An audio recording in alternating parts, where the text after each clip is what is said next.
नमस्कार दोस्तों, स्वागत है आपका आपके अपने YouTube चैनल मन अप स्टोरीज में। दोस्तों, कहानी चल रही है पुनर्विवाह और इसके 4 पार्ट अपलोड हो चुके हैं। ये 5वां पार्ट है। तो चलिए दोस्तों, 5वें पार्ट को शुरू करते हैं। यार दीदी, आप पहले क्यों नहीं मिली? कितना मिस किया मैंने आपको। अच्छा, बातें बनाना तो कोई तुझसे सीखे, सुधा ने उसके कान खींचते हुए कहा। विनय चिल्लाकर बोला, छोड़ दीजिए सरकार, कान टूट गए तो नौकरी से निकाल दिया जाऊंगा। उसकी इस बात पर सुधा जोर से हंस पड़ी। अच्छा, एक बात बताएगा विनय? सच बताना। जी बिल्कुल, पूछिए माय लॉर्ड। यहाँ से जाने के बाद तू हमें भूल तो नहीं जाएगा? कैसी बातें करती हो दीदी। हाँ वह तो पता है, सुधा ने उसकी टांग खींचते हुए कहा। जिस दिन शादी हो गई फिर तुझे यह भी याद नहीं रहेगा कि कोई सुधा दीदी भी थी। हमारा रिश्ता खून का तो है नहीं जो तू मुझे याद रखे, सुधा ने फिर छेड़ते हुए कहा। अचानक विनय को जाने क्या हुआ, उसने पलटकर सुधा के पैरों से लिपटकर उसकी गोद में सिर छिपा लिया। अब क्या हुआ? सिर सीधा कर विनय, तभी तो मालिश होगी। पर विनय ने उसकी एक भी बात नहीं सुनी। वह उसकी गोद में ऐसे ही सिर छुपाए बैठा रहा। तब तक कंचन भी चाय लेकर वहां आ गई तो सुधा ने उसे फिर से आवाज दी, चल चाय पी ले, ठंडी हो जाएगी। पर विनय फिर भी टस से मस नहीं हुआ तो सुधा ने जैसे तैसे उसे सीधा किया। विनय की आंखों में आंसू देखकर सुधा उदास होते हुए बोली, क्या हुआ विनय? मैंने तो मजाक किया था। पागल, तू तो रोने ही लगा है। दीदी प्लीज, मजाक में भी ऐसा मत बोलना। जब तक मेरी सांसें चलेंगी तब तक हमारा ऐसा ही रहेगा। अपनों के नाम पर तुम्हारे सिवाय मेरा है ही कौन? सुधा को भी अब गलती का एहसास हो रहा था। उसने विनय को बड़े ही प्यार से दुलारते हुए कहा, माफ कर दो लाडले, अब ऐसी बात और ऐसी गलती कभी नहीं होगी। पास खड़ी हुई कंचन को भी अभी तक विश्वास नहीं हुआ कि विनय सच में रो रहा है। इसलिए वह अपना वहम दूर करने के लिए सिर झुकाए बैठे विनय के चेहरे की तरफ झुककर देखने लगी। उसने जैसे ही देखने के लिए सिर झुकाया, विनय ने अचानक से चेहरा ऊपर की तरफ किया। उसको इस तरह देखता पाकर विनय भी विस्मित हो गया। जो लड़की उसे देखते ही भाग जाती है, वह आज झुककर क्या देख रही है? कंचन ने जैसे ही विनय को अपनी ओर देखता देखा, वह हड़बड़ाकर पीछे हट गई। वो मैं ये देख रही थी कि आप सच में रो रहे थे। अच्छा, झूठ? मैं कब रोया? मुझे तो पता ही नहीं था। नहीं नहीं, वो मैं चाय गर्म करके लाती हूँ। इतना बोलकर कंचन अपने चिर परिचित अंदाज में लगभग दौड़ते हुए रसोई की तरफ चली गई। उसके जाते ही विनय बोला, दीदी मैं पानी पी कर आता हूँ। तू बैठ, मैं ला देती हूँ। नहीं, मैं ले लूँगा, मुंह भी धोना है। ये रोतड़ू सा चेहरा जो हो गया है। उसकी इस बात पर सुधा हंसते हुए बोली, ठीक है जा, तब तक मैं कपड़े रख कर आती हूँ। इतना बोलकर सुधा कपड़े उठाने लगी और विनय उठकर बाथरूम की ओर चला गया। विनय ने पहले बाथरूम में मुंह धोया, उसके बाद रसोई में आया। कंचन चाय गर्म कर कपों में डाल रही थी। उसने एक गहरी नज़र कंचन पर डाली। वह बड़ी तल्लीनता से चाय कप में उड़ेल रही थी। विनय ने मन ही मन सोचा, कितनी मासूम है ये लड़की, देखकर कितनी ठंडक मिलती है। गंगा जल की पवित्रता और चांद की शीतलता का अनुपम समागम है इसके रंग रूप में। सादगी और खूबसूरती का मिला जुला संगम। तभी किसी के होने का एहसास पाकर कंचन ने मुड़कर दरवाजे की तरफ देखा। विनय को इस तरह अपनी तरफ एकटक देखता देख कंचन हमेशा की तरह असहज हो गई और इसी असहजता में कुछ चाय उसके हाथ पर लुढ़क कर गिर गई। आह! कंचन हाथ झटकते हुए चीख पड़ी। उसकी चीख से विनय होश में आया। स्लैब पर फैली चाय और हाथ झटकती कंचन को देख उसे समझते देर नहीं लगी कि हुआ क्या है। आनन फानन में उसने कंचन का हाथ पकड़ पास रखे जग में डुबो दिया। उसको हाथ जग में रखने को बोल उसने फटाफट से फ्रिज खोला और फ्रिज में से बर्फ निकाली।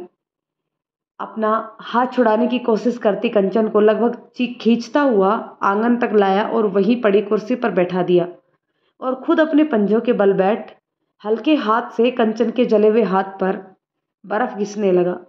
कंचन की गोरी चमड़ी थोड़ी सी ही तपीस से लाल पड़ गई थी। उसकी जलन को महसूस कर विनय की आंखों में भी आंसू आ गए। वह लगभग डांटते हुए अंदाज में बोला, कितना हाथ जला लिया, ध्यान कहाँ रहता है तुम्हारा? मेरा हाथ छोड़िए साहब, कंचन ने लगभग गिड़गिड़ाते हुए अंदाज में कहा। चुप, बिल्कुल चुप, अब एक भी लफ्ज नहीं। आप समझते क्यों नहीं हैं? कोई आ जाएगा साहब, मेरा हाथ छोड़िए। तो आने दो, हाथ में चोट लगी है तो ट्रीटमेंट भी नहीं कर सकता हूँ क्या? मैं विधवा हूँ साहब। कंचन की आवाज में जैसे जमाने भर का दर्द छलक रहा था। पागल लड़की, दांत पीसते हुए विनय ने ऊपर की तरफ देखा। कंचन आंसू भरी डबडबाई आंखों से उसकी तरफ देख रही थी। विनय की समझ में ये नहीं आ रहा था कि कंचन की आंखों में आंसू तन की पीड़ा से हैं या मन की। उसकी आंखों में आंसू देख विनय ने अपनी आवाज संयत कर कहा, मुझे पता है कंचन कि तुम विधवा हो, तो आपको कोई फर्क नहीं पड़ता क्या साहब? नहीं कंचन, मुझे कोई फर्क नहीं पड़ता। कोई क्या सोचता है मुझे नहीं पता। मेरे लिए तुम गंगा की तरह निर्मल हो, निष्कपट और दोष रहित हो। तुम जितनी तन से खूबसूरत हो उतनी ही मन से भी। विनय ने उसके दोनों हाथों को अपने हाथों में लेते हुए कहा। विनय की बातें कंचन के लिए तपती दोपहरी में नीम की ठंडी छांव की तरह शीतल थी। समाज के बनाए नियमों के नित नई अग्नि परीक्षा देती कंचन के मन को विनय की प्रेम भरी बातें जहां ठंडक का एहसास दे रही थी, वहीं विनय द्वारा उसके दोनों हाथों को पकड़ लेने से एक अनजाना सा एहसास हो रहा था। उसकी आंखें शर्म से धरती में गड़ी जा रही थी। जब शर्म उससे बर्दाश्त नहीं हुई तो विनय का हाथ छिटक वह हिरणी की तरह उछाले मारती हुई अपने कमरे की तरफ भाग गई। विनय भी पीछे से चिल्लाया, ए पागल लड़की, बर्फ तो लेती जा, जलन कम होगी हाथ पर कंचन एक बार भी पलटकर देखे बिना कमरे में घुस गई। विनय ने मुस्कुराकर बड़ी अदा के साथ बालों पर हाथ घुमाया। वह मन ही मन गुनगुनाने लगा, आपकी आंखों में कुछ तो बहके हुए से राज हैं, आपसे भी खूबसूरत आपके अंदाज हैं। कमरे के दरवाजे से पीठ लगाकर आंखें बंद किए खड़ी कंचन समुद्र की लहरों के वेग से उठती गिरती सांसों को संयत कर रही थी। आज से पहले किसी पुरुष का स्पर्श तो क्या, किसी की छाया भी उस पर नहीं पड़ी थी। ऐसे में विनय का स्पर्श उसे अंदर ही अंदर रोमांचित किए जा रहा था। बिस्तर पर लेट वे विनय के बारे में सोचने लगी। कितने अच्छे हैं साहब, कितना अपनापन है उनकी बातों में, कितना प्रेम है उनके स्पर्श में, किसी को भी अपना बना लेते हैं। बस इतना ही तो चाहा था उसने भी, थोड़ा सा प्यार, थोड़ी सी इज्जत, पर उसे तो इंसान होने का भी हक नहीं दिया उसके अपनों ने। और वह पराये होकर भी कितनी फिक्र करते हैं। तभी दरवाजे पर दस्तक हुई। उसने दरवाजा खोला तो सामने सुधा खड़ी थी। क्या हुआ छोटी, जल कैसे गई? कुछ नहीं दीदी, बस जरा सी चाय गिर गई थी। पर आपको कैसे पता? कंचन ने विस्मय से पूछा। वो विनय बोल रहा था। तू रुक, मैं अभी क्रीम लगा देती हूँ, ठंडक मिलेगी। नहीं दीदी, अब ठीक है, जरा सा ही जला है, और दवाइयाँ लगा भी ली तो माँ जी को पता चल जाएगा, फालतू में छोटी सी बात का बवंडर बन जाएगा। ठीक है, मैं शाम के खाने की तैयारी करती हूँ, माँ जी भी अभी आने वाली ही हैं। बोलते हुए सुधा बाहर आ गई। उसके साथ ही कंचन भी रसोई में चली गई। साहब चाय पीकर नहीं गए? सब्जी काटते हुए कंचन ने पूछा। नहीं, थोड़ी देर में आने की बोलकर ही गए हैं। इसके बाद दोनों अपने अपने काम में लग गई। थोड़ी देर बाद विनय और बाबूजी साथ में बैठकर खाने का आनंद लेते हुए राजनीति पर चर्चा कर रहे थे। पास में बैठी माताजी दोनों को खाना परोस रही थी। विनय बेटा, हमें कुछ काम था। बातों का रुख मोड़ते हुए बाबूजी ने कहा, अगर तुम कर सको तो। जी बताइए बाबूजी। कल मुझे और तुम्हारी माताजी को 4 धाम की यात्रा पर जाना है। अगर तुम्हें तकलीफ ना हो तो सुबह हमें पास के कस्बे तक छोड़ देना। अरे, इसमें तकलीफ किस बात की है बाबूजी? सुबह कितना टाइम तक निकलोगे? खाना खत्म कर हाथ धोते हुए विनय ने पूछा। सुबह 6 बजे तक लगभग निकलना पड़ेगा, वरना हमें बस नहीं मिलेगी। ठीक है, मैं छोड़ दूंगा, उठते हुए विनय ने कहा। उसके बाद चौकी आकर वह नाइट ड्यूटी के लिए तैयार होने लगा। सुबह 5:30 बजे ही कांस्टेबल चंपालाल ने उसे जगाया। सर, सामने वाला बुड्ढा आपको बुला रहा है। आंखें मलते हुए एक लंबी सी अंगड़ाई लेकर विनय ने चंपालाल को नीचे चलने को कहा। थोड़ी ही देर में सीढ़ियों से उतरते विनय ने चंपालाल को गाड़ी निकालने का आदेश दिया और खुद बाथरूम की तरफ बढ़ गया। कुछ समय पश्चात उसकी गाड़ी हवा से बातें करती हुई गांव की कच्ची पक्की सड़कों पर दौड़ रही थी।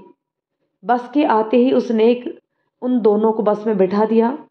साथ में कुछ बिस्किट्स के पैकेट्स और पानी की बोतल पास की टपरी से खरीद कर उन्हें दे दी। बाबूजी ने उसके कंधे पर हाथ रखकर कहा, बेटा, घर को तुम्हारे भरोसे छोड़कर जा रहे हैं। बाबूजी, जब बेटा कहा है तो भरोसा भी रखिए। इतने में बस चल दी। उन्हें घर के प्रति आश्वस्त कर वह टपरी पर बैठकर चाय पीने लगा। आज बहुत खुश था वो, अपने लिए नहीं, कंचन के लिए। कुछ दिनों के लिए ही सही, वह स्वतंत्र है अपने हिसाब से जीने के लिए।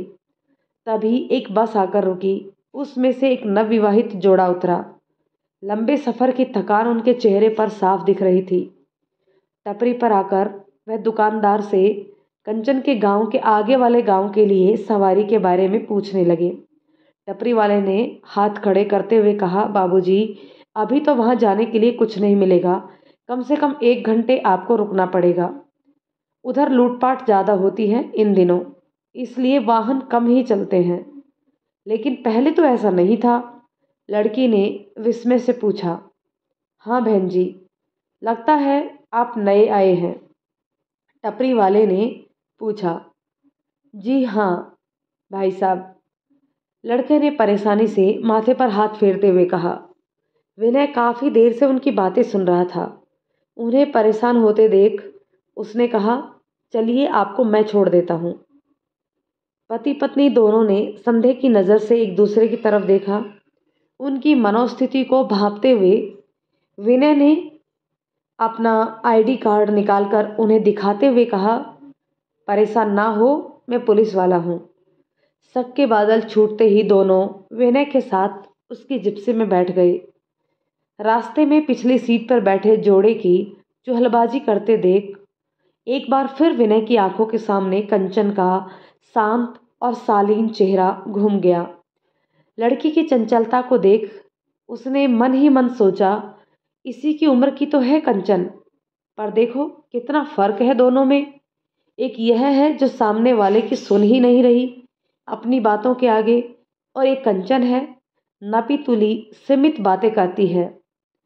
जिस उम्र में उसे पहाड़ी नदी के वेग की तरह गतिमान होना चाहिए था, उस उम्र में समाज के कुछ ठेकेदारों ने नियमों में बांध लगाकर उसे शांत जलाशय बना दिया है। अपने विचारों के सागर में गोते लगाता विनय उन्हें उनके गांव के बाहर तक छोड़ वापस चौकी में आ गया। विनय खुद को फिट रखने के लिए नियमित रूप से छत पर सुबह सुबह वर्कआउट करता था। आज भी वापस आते ही वह छत पर चला गया, परंतु तब तक उगते सूरज की सुनहरी धूप चारों तरफ फैल चुकी थी। उसने अपना बिस्तर समेटा और नीचे आकर पीछे की तरफ बने झरोखे के सामने चारपाई डालकर लेट गया। खेतों की तरफ से आती ठंडी हवा के झोंके से उसकी पलकें बोझिल होने लगी। तभी पुलिस थाने से फोन आ गया। किसी जरूरी काम से उसे अर्जेंट बुलाया गया। जल्दी ही बिस्तर छोड़ तैयार हो वो कस्बे के लिए निकल गया। इधर सारा दिन विनय के नए आने से कंचन मन ही मन परेशान थी। विनय की बातों की उसे आदत हो चुकी थी। वह उसके सामने भले ही नहीं आती, पर मन के किसी कोने में विनय का इंतजार बना रहता। उसका बात करना और उलझना कंचन को अच्छा लगने लगा था। उसने कई बार गेट से झांककर सामने देखने की कोशिश की, पर न तो विनय दिखाई दिया और न ही उसकी आवाज़ सुनाई दी। आज जब सारा दिन विनय नहीं दिखा तो कंचन के मन को आशंकाओं ने घेर लिया। कहीं साहब चले तो नहीं गए यहाँ से? नहीं नहीं, जाते तो कम से कम दीदी से मिलकर तो जाते। हो सकता है जब मैं कोठरी में थी तब आए हों और जल्दबाजी में बाहर से ही मिलकर चले गए हों। जब जाना ही था तो एक बार मुझे भी बता देते। लेकिन मुझे क्यों बताते? रिश्ता ही क्या है मुझसे? जब रिश्ता नहीं था तो इतनी परवाह क्यों करते थे? पर उनका तो स्वभाव ही ऐसा था। अपने आप से ही सवाल जवाब करती कंचन रो पड़ी। क्यों साहब, क्यों? जब ऐसे ही जाना था तो आए ही क्यों? आखिर क्यों भगवान? हर कोई मेरी ही भावनाओं से खेलता है। क्या गलती है आखिर मेरी? श्याम को मन हल्का करने के लिए वह छत पर चली गई। नजरें बार बार उचटती हुई पुलिस चौकी की तरफ उसकी छत पर चली जाती। काश साहब किसी जरूरी काम से वापस आ जाए और छत पर आ जाए। कितना सुखद एहसास होगा उनके लिए। वह अपने बेचैन मन को झूठी तसल्ली देकर शांत करने की नाकाम कोशिश करती रही। जब उसका मन किसी भी तरह शांत नहीं हुआ तो वह नीचे आ गई। सुधा के लाख कहने पर भी एक निवाला उसके गले से नहीं उतरा। उसे हुआ क्या है यह खुद कंचन भी नहीं समझ पा रही थी। शायद प्यार के पहले एहसास ने उसके दिल के दरवाजे पर दस्तक दे दी थी। कुछ दिन पहले जो हाल विनय का था वही हाल आज कंचन का था। आज शाम से ही आसमान में गहरे बादलों ने डेरा डाल लिया था। रात होते होते शुरू हुई बूंदाबांदी अब बारिश के रूप में बरसने लगी थी। कंचन को ऐसा लग रहा था जैसे उसके साथ बादल भी रो रहे हैं। यह इंसान की विशेषता होती है। वह प्रकृति को अपने मन के भावों के अनुरूप ही देखता है। जहाँ खुशी के समय उसे बादल नाचते हुए दिखाई देते हैं और दुखी और उदासी में वही बादल उसे रोते हुए प्रतीत होते हैं। इस भावना से कंचन भी अछूती नहीं थी, इसलिए आज भी बादल उसे रोते हुए लग रहे थे। चारपाई पर लेटी कंचन इधर उधर करवटें बदल रही थी कि तभी दरवाजे पर दस्तक हुई। दरवाजे की आहट सुनकर उसके दिल में उम्मीदों का बुझता दिया फिर से फड़फड़ाने लगा। बिजली की फुर्ती से खड़ी होकर कंचन ने भागकर दरवाज़ा खोला। रात होने और मौसम खराब होने की वजह से विनय ने बस एक बार गेट बजाया और वापस जाने के लिए मुड़ा ही था कि कंचन ने दरवाज़ा खोल दिया। सामने लोअर टी शर्ट में खड़े विनय को देखकर कंचन का दिल खुशी से उछल पड़ा। उसका मन किया कि विनय को सीने से लगाकर खूब रोए।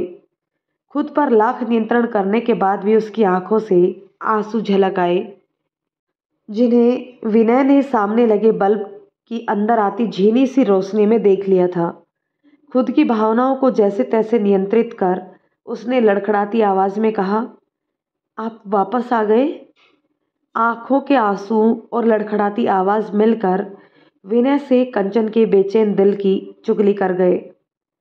उसका मन किया कि कंचन को वो अपनी बाहों में कस कर भींच ले। मैं कहाँ गया था?